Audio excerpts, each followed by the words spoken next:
Hi garden friends, welcome to the channel. I'm Era and this is Gardening on Purpose. I garden in Zone 8A in Georgia where I do gardening related videos. If you're new here, welcome, and if you're a subscriber, welcome back. Thank you so much for watching my video. So for today's video, I am finally gonna pot up my wisteria, my Amethyst Falls Wisteria. I bought these from Lowe's on sale. These are usually $24 and I got them on sale half off. And if you've been watching my channel for a while, you know I bought an arbor a while back. Here's the arbor. And I've just been going back and forth trying to figure out what's going to go in it. Now, the type of arbor that I bought is the one that actually has a spot for containers. So there's two containers on each side, so the plants won't actually be in the ground. And this is the best spot I can find for this particular arbor. I went back and forth, putting it in all kinds of places, in the shade and in some weird spots, and I just landed on here, which is where when you first come into the backyard and you're walking on the paving stones, this is what you're seeing, okay? So what I use for my potting mix, in most, not all, because obviously I buy potting mix based on what's on sale, but this is my favorite potting mix. This is the Kellogg Organics. It's a premium natural potting mix for outdoor containers, and it gives me really good drainage, guys. Some other potting mix that I use, they actually stay a little bit too wet for my taste, but based on the mix of whatever mix is in this thing, the water just runs right through. And we get a lot of rain, and I definitely don't want my plants sitting in water. So I love this brand. I love it. It's the Organic Plus, and I have clay, and every hole that I dig, I put soil conditioner in here.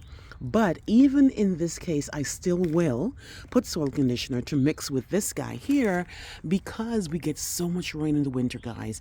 Between December and April, there's just so much rain. And I've lost a couple of plants, mostly bulbs, based on that alone. And I've learned my lesson, and I need to go with this, like this potting mix and this soil conditioner in the container. So these are the two Amethyst Falls Wisterias that I have, and I will get my soil ready and show you how I pot them up. Now, if you know, wisteria climbs a lot, and wisteria is pretty aggressive, but this particular one here is not as aggressive as the ones that we all know. I think those are the Chinese wisteria. And the fact that they're also going to be in a container, they're not going to have the ground to really, depend on. They're going to be dependent on what is in that container. So they probably won't grow as fast, which is good because I don't want them overgrowing in the yard, and they'll stay in the container. Anyway, let's get these in the containers.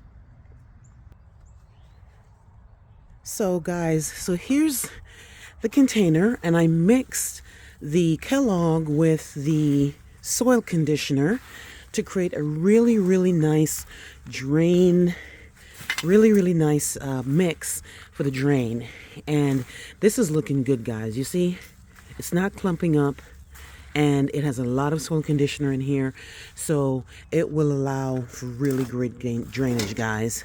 So I'm just gonna mix this up. Just keep mixing it up until it looks really nice and mixed up, and then I will plant one of the wisterias. Okay, so that's all I'm doing here. And then I also do a test run with the watering. I'll pour a bunch of water in here until it drains out, and it should not take more than 30 seconds for this to drain out. But I'm loving what I'm seeing here, guys. So let me get the plant inside. This looks good, guys. I try to line it up at least 1.5 inches from the top, so that when it rains or when I have to water it, it doesn't spill over, right? So this one here is pretty much here. I might have to bring it down a little further, but it's looking nice and straight in the pot. And I literally just took it out and just placed it in here, and then around it I have my mix. So let me get them both in the ground. I'll water them in and I'll show you how they're looking. I'm actually going to turn this that way so that these can climb here. So let's get that done. All right, guys, so they're both in the container and I just need to water it in. And I'm going to keep watering until everything settles and the water is coming out at the bottom.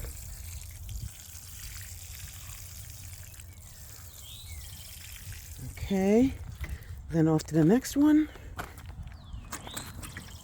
And as you can see, like I said, I turned it towards the arbor. Now, I'm not very good at training stuff because I don't really have anything that really climbs in my garden.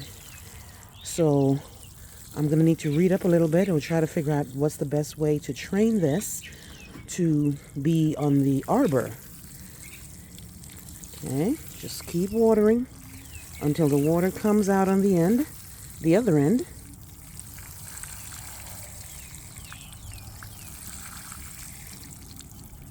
All right, there you go. Okay, it's coming out. I can see it dripping out. Okay, good. Now, I know I'm supposed to prune this, but I'm not sure how. But the whole idea of wisteria is to have this climb on top of this with the stronger stems. But because I don't know, I'm going to leave it alone. And I'm going to see what it does when the spring comes around. When it starts giving me new growth, I just want to see what it does and then I'll train it. I don't want to cut anything off that I don't know what I'm doing. But at least they're in the pots. And this is February, so they should be safe here until when they start leafing out, which I think is going to be in April, guys. Anyway, if you have any ideas of the best way to train or prune a Amethyst Falls Wisteria, please let me know. I'd really, really appreciate it. You know, it's new to me, like I said, and I don't have any climbers, so I don't usually train plants for either, you know, to be on a wall or a espalier or on a fence or anything. This is really my first time, but so let me know. Anyway, thank you guys so much for taking the time to watch my video. I really, really appreciate it. Please like, please share, please subscribe, and please remember to hit the notification bell to be alerted on my new videos, guys. I will see you on the next one. Bye-bye.